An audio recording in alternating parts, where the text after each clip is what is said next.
कि बाबा भीम के सपनों का ये भारत बनाना है, कि बाबा भीम के सपनों का ये भारत बनाना है। यहाँ बैठा हुआ हर शख्स भीम का दीवाना है, यहाँ बैठा हुआ हर शख्स भीम का दीवाना है। बड़ी मुश्किल से आया है यहाँ तक कारवां यारों, बड़ी मुश्किल से आया है यहाँ तक कारवां यारों। इसे पीछे नहीं करना, इसे आगे बढ़ाना है। निंदा है तो हम जिंदा हैं,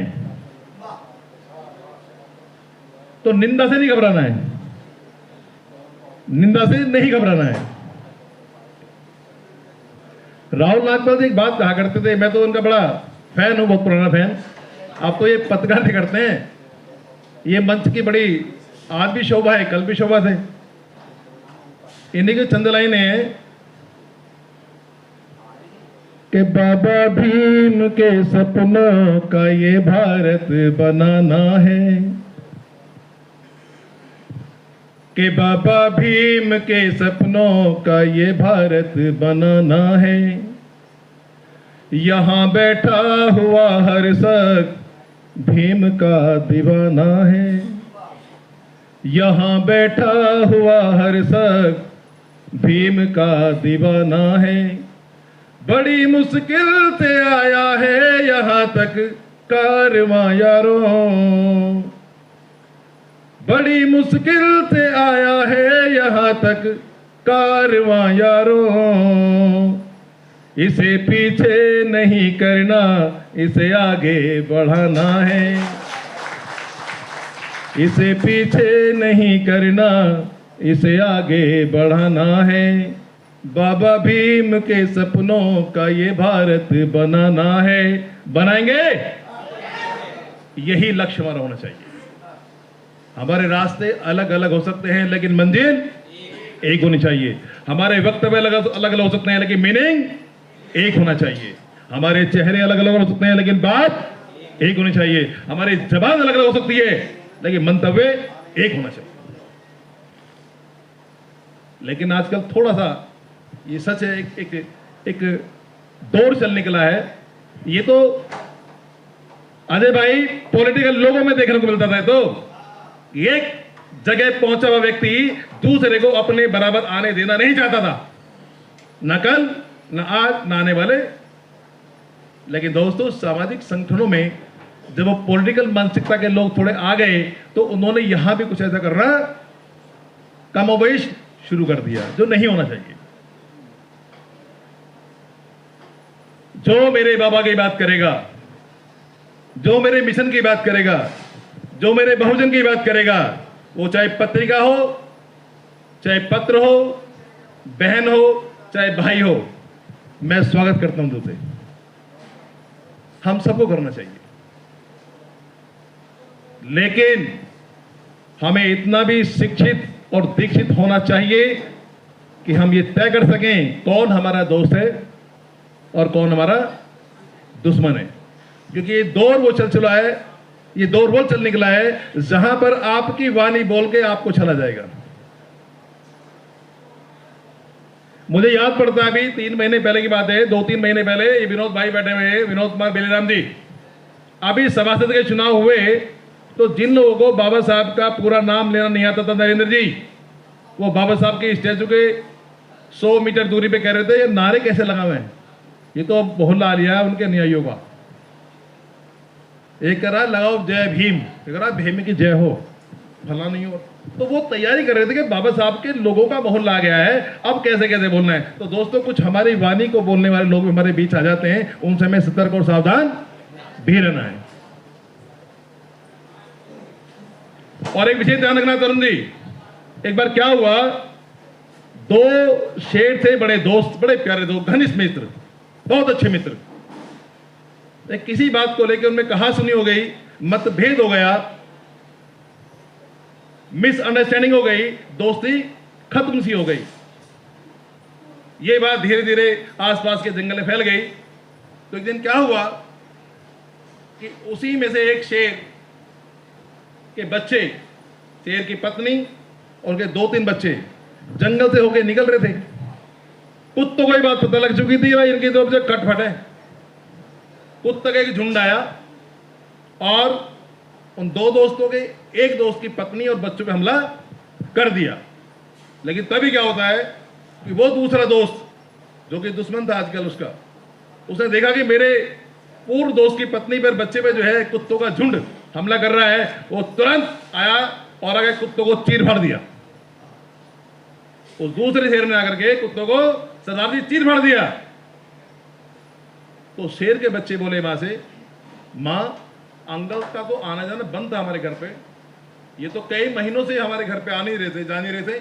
पापा इनसे बात नहीं करते थे, ये उनसे नहीं मिलते थे, लेकिन इन्होंने आकर हमारी मदद क्यों की? तो मां ने क्या कहा, गौर करने वाली बात है कि अगर मिसअंडरस्टैंडिंग भी हो जाए, दोस्ती कुछ गलत फहमी में तब्दील हो जाए, फिर भी इतना मौका मत दीजिए कुत्ते तुम्हारी जिंदगी को चीर-फाड़ कर दें। तो साथियों, बात छोटी सी है लेकिन मैसेज लंबा है। हो सकता है मेरी शक्ल किसी को पसंद ना हो सकता है कि मुझे आपकी शक्ल पसंद ना हो, लेकिन दोस्तों हमारी मिसअंडरस्टैंडिंग, पसंद और नापसंद में कुत्ते हमारा मिसयूज ना कर लें, क्योंकि फितरत किसी की जाती नहीं है। तो व्यवहार तो कभी कभी चेंज हो सकता है, व्यवहार परिवर्तन हो सकता है, क्योंकि प्रकृति का नियम ही परिवर्तन है, लेकिन फितरत कभी नहीं जाती। बिच्छुए तो डंक तो मारे गए, तो बिच्छुओं से सावधान रहने की जरूरत है। देवनंदन जी,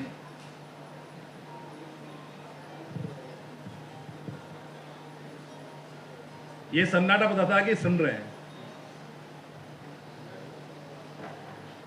नरेंद्र जी कुछ कह रहे हैं आप? भैया पिछले दिनों दवाई बहुत खाई, 3 जगह टूटा था, एक हाथ टूटा, एक बार पैर टूटा, एक बार गट्टा टूटा।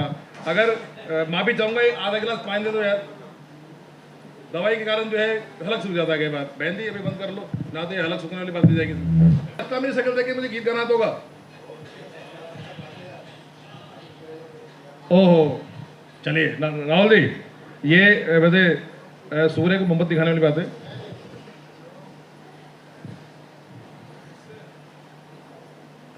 ये बात उस समय की है जब गाना सुनना है। तो मैं बता दूं गाना कहाँ और किस परिस्थिति में बिलोंग करता है कि बाबा साहब जब हमारे नहीं रहे दुनिया में, और 6 दिसंबर 1956 का वो मंजर जब महाराष्ट्र में समुद्र की तरह लोगों का तांता लगा हुआ था अपने मसीहा का एक बार दर्शन करने के वास्ते, और बाबा साहब का पार्थिव शरीर वहां ले जाया गया था, तो फिजाओं में गूंजता एक नगमा था, वो आपके सुपुर्द है।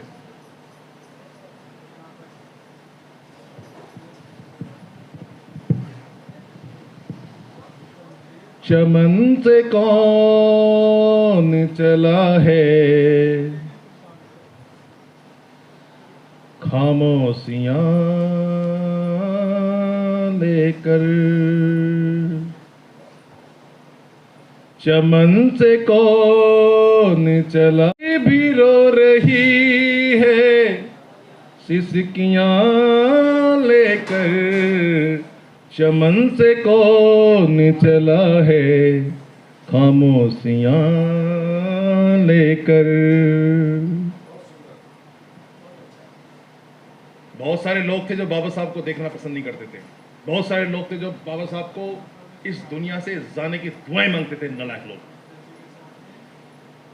तमाशा देख रहे थे जो मेरे डूबने का, तमाशा देख रहे थे जो मेरे डूबने का, वो निकले हैं, वो निकले हैं मेरी तलाश में किश्तियां लेकर वो निकले हैं मेरी तलाश में, किश्तियां लेकर कली कली भी रो रही है, सिसकियां लेकर चमन से कौन चला है, खामोशियां लेकर।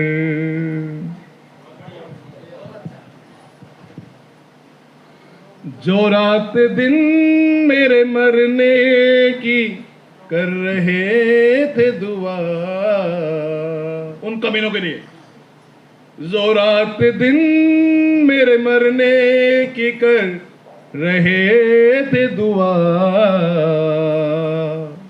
वो रो रहे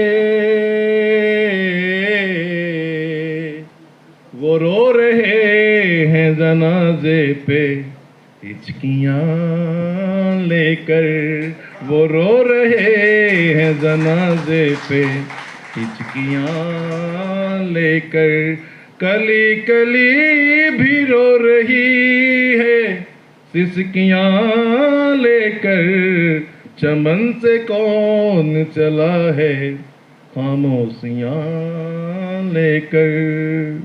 वो लाखों लोग जो बाबा साहब के एक दर्शन के दीदार के लिए बड़े बेताब थे, परेशान थे, वो तमाम लोग जो 12-12 घंटे से बैठे इंतजार कर रहे थे, उनके लिए क्या, कफन मेरा उठाओ ज़माना देख न ले, कफन मेरा उठाओ ज़माना देख न ले, मैं सो रहा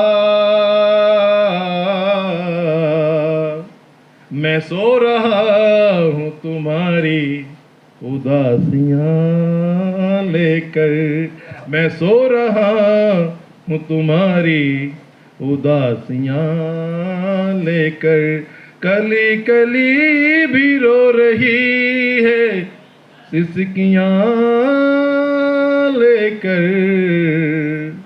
चमन से कौन चला है, खामोशियां लेकर।